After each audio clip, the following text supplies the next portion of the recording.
Oi pessoal, eu sou Newton Gomes aqui da CPA Informações Empresariais. Nós estamos dando sequência a uma gravação de uma série de vídeos a respeito da declaração do Imposto de Renda da Pessoa Física de 2019, a DIRPF 2019. Lembrando que essa nossa exposição está tomando por base a Instrução Normativa número 1871, agora recente, 2019, porque essa instrução da Receita ela dá todas as instruções para apresentar.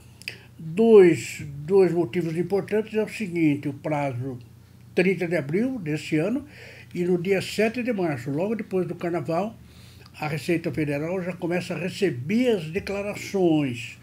O programa já está pronto, o PGD já está pronto, é só baixar e mandar bala. Este ano, a Receita está aguardando 30 milhões de contribuintes, de declarações. Aqui ao meu lado, a Júlia Gomes. Oi pessoal, meu nome é Júlia Gomes. No vídeo anterior a gente falou um pouco sobre essa instrução normativa.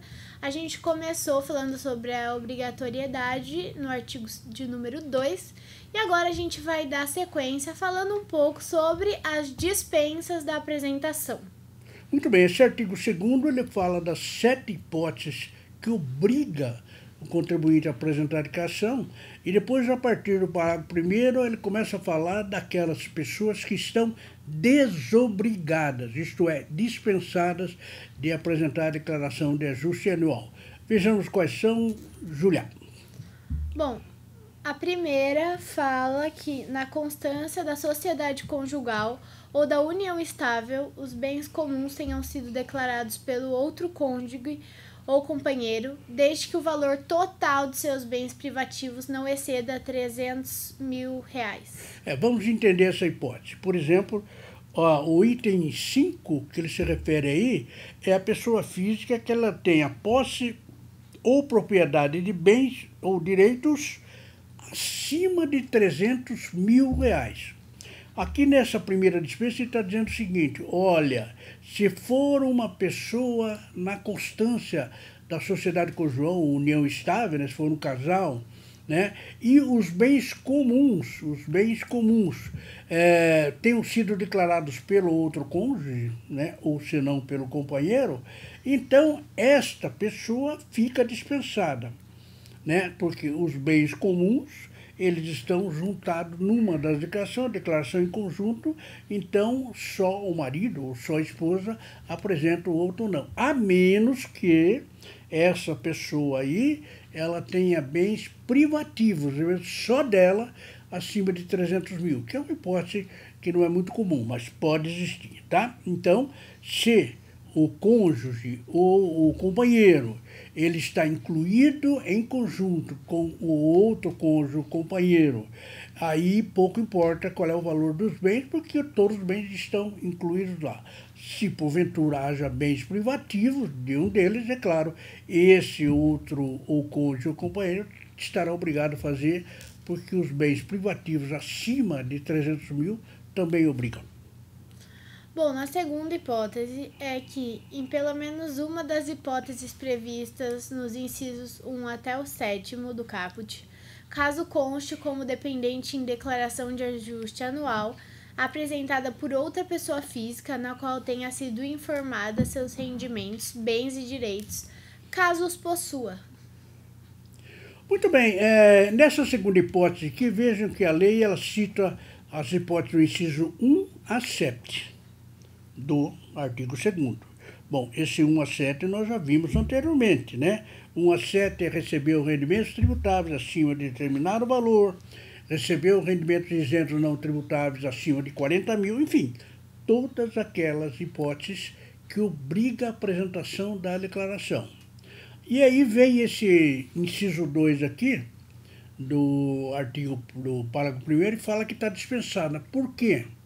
Porque se a pessoa ela é dependente de uma outra pessoa, dependente lá na declaração, como dependente, certo? E esse dependente, ele está incluído numa das hipóteses de obrigatoriedade, ele está dispensado de declaração. Mas por quê? Olha, porque o titular da outra dedicação está fazendo, né? Então, por exemplo, pega uma hipótese aí de o pai, ele vai incluir o filho como dependente, né? Ora, se ele vai incluir o filho como dependente, na declaração dele, ele tem que declarar todos os seus bens e direitos e também todos os bens e direitos do seu dependente. Então, é claro que o dependente não pode apresentar a declaração dele. Por quê? Porque, na realidade, todos os seus bens, todos os seus direitos, todos os seus rendimentos estão na declaração do pai. Na realidade, aqui tem uma sutileza que é bom entender o seguinte. Quando duas pessoas declaram em conjunto, claro, numa só declaração, você reúne o rendimento das duas pessoas, ou mais, né? Ora, na realidade, o titular da declaração, aquele cujo nome está na declaração, ele está fazendo a sua declaração. E ele está incluído, por exemplo, o seu filho como dependente. Olha, o dependente, o filho, também está fazendo a sua declaração. Na realidade, é um declarante, só que ele é um declarante juntamente com o pai. Isso ocorre, por exemplo, no casal, né? O marido faz a sua declaração e coloca a esposa como dependente. A esposa não declarou? Declarou. Fez a sua declaração, só que em conjunto com o marido. Como poderia a situação ser contrária, né? Então, nessa hipótese que nós estamos vendo aí do inciso 2, nós temos o caso do dependente, que está incluído na declaração de outra pessoa física, pode ser pai, sei lá, qualquer pessoa, ele está incluído lá como dependente, então ele, claro, não precisa fazer a sua declaração, porque tudo que ele tem está sendo declarado pelo titular da outra declaração. Não é mesmo, Júlia? Isso aí. Seguindo aí, no parágrafo 2, a pessoa física, ainda que desobrigada, pode apresentar a declaração de ajuste anual, observado o disposto no parágrafo 3. Muito bem, e o parágrafo 3, ele tem uma situação que torna a pessoa dispensada. E qual é essa situação, Júlia? É vedado ao mesmo contribuinte constar simultaneamente em mais de uma declaração de ajuste anual, seja como titular ou dependente, exceto nos casos de alteração na relação de dependência no ano calendário de 2018. Muito bem, então temos aqui duas situações. A situação anterior do parágrafo 2º, ele diz aí, a pessoa física, ainda que desobrigada, ela pode apresentar a sua declaração, né? Imagine que uma pessoa física não ganhou rendimento tributável suficiente, ela não ganhou rendimento isento, ela não possui bem, ela não tem nenhuma situação. E se o cara perguntar, mas ela pode apresentar a declaração? Pode. Espontaneamente ele pode, não está obrigado, mas ela pode. E aí você me pergunta, por que alguém não é obrigado a fazer a declaração e vai querer apresentar? Ora, nós conhecemos muitas situações. Por exemplo, pessoa que vai para o exterior, né? É muito comum pessoas que vão para os Estados Unidos, por exemplo, e o consulado, a embaixada, exige a declaração, mesmo que o cara não esteja declarado. Existem algumas situações que nós temos, digamos, clubes recreativos, né? Que quando ele vai admitir como sócio, ele exige que o cidadão tenha a declaração, mesmo que desobrigado. Então, existem várias situações em que a pessoa física é desobrigada de apresentar a declaração, ela não tem nenhuma das 7 situações que nós vimos no vídeo anterior, mas ela quer apresentar, então ela pode seguir aí o parágrafo 2º. Agora, vejamos a questão, Júlia, repete para mim o parágrafo 3º. É vedado ao mesmo contribuinte constar simultaneamente em mais de uma declaração de ajuste anual, seja como titular ou dependente. Exatamente, olha, muito cuidado, hein, gente? Por exemplo, o filho é dependente do pai, na declaração do pai. O filho pode ser dependente da declaração da mãe? Não, porque ele não pode apresentar, ele não pode constar simultaneamente em mais de uma declaração de ajuste.